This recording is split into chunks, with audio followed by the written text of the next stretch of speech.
Welcome to Monologues by Hassie, where I'm going to be dropping unsolicited brain dumps from the depths of my grey matter.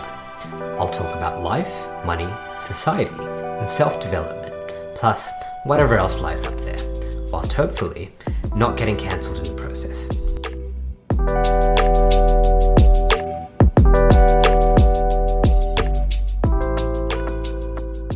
I recently had somebody thank me for something I said to them in passing. They're a software engineering student who happens to be my age, and naturally, you're going to have feelings of doubt when there are people younger than you, sometimes even like literal teenagers, who are great at what they're doing. And I said, you shouldn't worry about any of this. There's still going to be valuable skills you're going to bring. And more importantly, you should go ahead and apply to the jobs, apply to the internships, make sure you're going out there and reaching people and speaking to them, because it is their job to reject you. When you apply to a job, it is the job of the recruiter or the hiring manager of the organization to reject your application. That is not your job to do. So do not do it for them. Do not let those feelings of doubt come in the way. And I think that is great broad advice, which I have come to live by. And the whole premise of this episode, that it is the world's job to reject you. So do not take that work away from the world. And this applies to many domains. I've said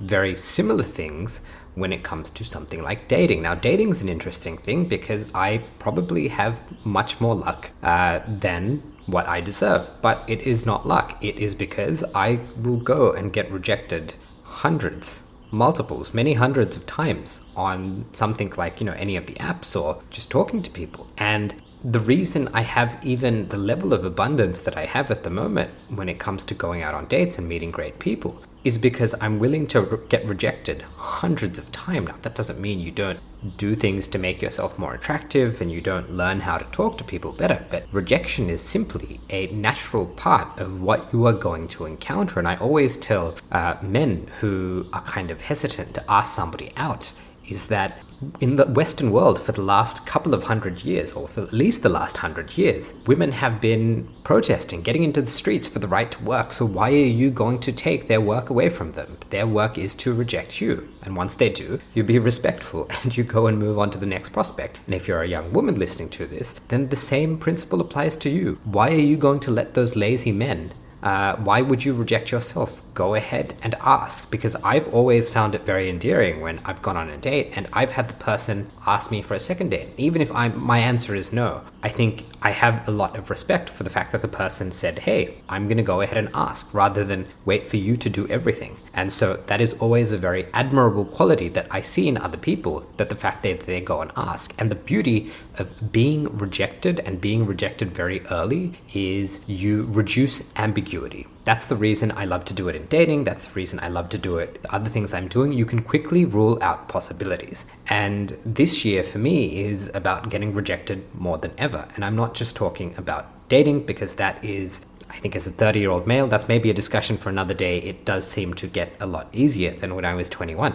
Nonetheless, it is my goal this year to get rejected as much as possible. And I'm currently experiencing that all the time. When I launched my Android application, and I still haven't gotten over this particular hurdle, I needed 20 beta testers, and I haven't got the whole 20. And there is posts I put up, and sometimes that worked. There are people I reached out to, and sometimes, that's this is cool, but not for me. Sometimes there's no response whatsoever. Sometimes they will offer you a completely different challenge. They'll say, hey, I'll do it if you do this other thing. But basically, I have dealt with lots of rejection on this process. And that's not a bad thing, because it allows me to gather very valuable information. In fact, I'm glad that this is a very hard process.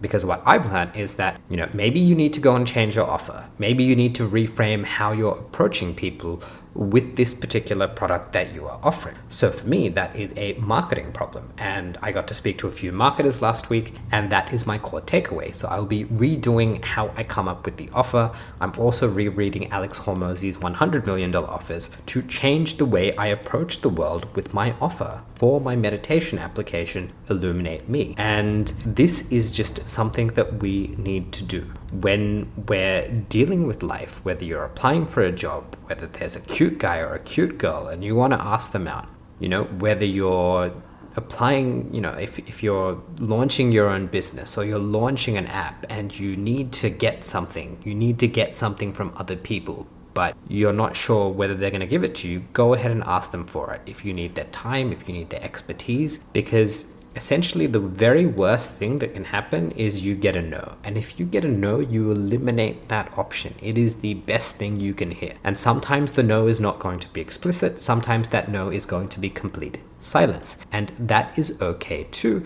because you never know. Things might change down the future. They might decide to revisit that down the track. But if you decide, let's take the opposite scenario. If you don't ask the girl out, if you don't apply for the job, if you don't put that video out on YouTube in public, if you don't do these things which scare you because you're afraid of getting rejected, you're afraid of the no's, then you will never progress beyond where you are. You are in a state where you're rejecting yourself. You're simply minimizing your surface area for luck, because less people know what you're trying to achieve. And yes, sometimes if people know what you're going to achieve, it's going to generate some resentment. Maybe they'll think you're crazy. Maybe it's just going to annoy them. But if you don't put what you want out there, and obviously, this is an episode on manifestation. I'm not a huge fan of the idea that you can just sit and think things. But if you go and literally ask people for things that you need, and obviously you should do so in a way, that's what I'm realizing now, you should hopefully do so in a way that appeals to their self-interest. That is the best case scenario, but even if it doesn't, you should still go and ask anyway. If you don't go and do these things, then you're simply never going to progress beyond where you are.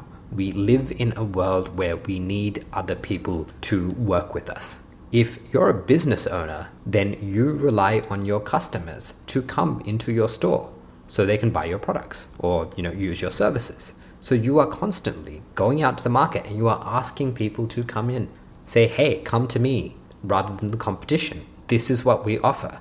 And in the business world, that's not viewed as a dirty thing. That's marketing, that's advertising, that's normal. But for whatever reason, when it comes to individuals, when it comes to us as people, we can get very trapped into the thought that this is a dirty thing to do. It's a dirty to ask for things, but it's not. And I've recently been just asking for more things and seeing who's open to opportunities. One thing that I want to do later in the year is go and do some form of martial art for 2 weeks. I'm thinking maybe about it.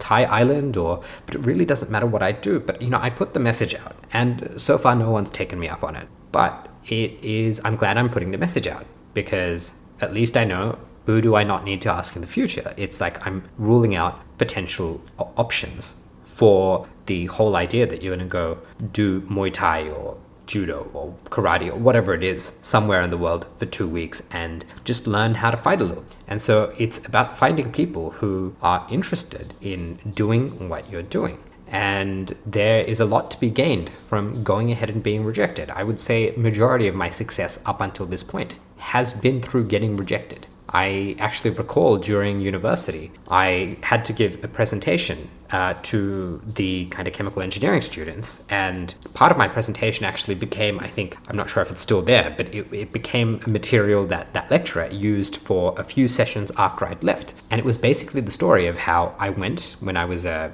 undergraduate and I applied to something like 56, 60 jobs. And I got rejected from almost all of them. And I heard back from 4 jobs and I ended up with 3 offers. And the thing is, I didn't encounter those 3 jobs where I got the offer on the first 3 jobs that I applied to. It was the process of going to market, getting rejected, 50, 53, 52 times, and improving every offer that you make after that. And that's what led to me getting those job offers for my internships all the way back in undergraduate. And this episode is really, as much as it is me telling you about why you should go out there and get rejected, because it is the world's job to reject you. It is not your job to reject yourself. It's also a reminder to me, because there are still some situations where I am hesitant to get rejected. So this episode is as much for myself as it is for you. And with that, I'll leave it there, and I wish all of you listening to this great success on all your endeavors.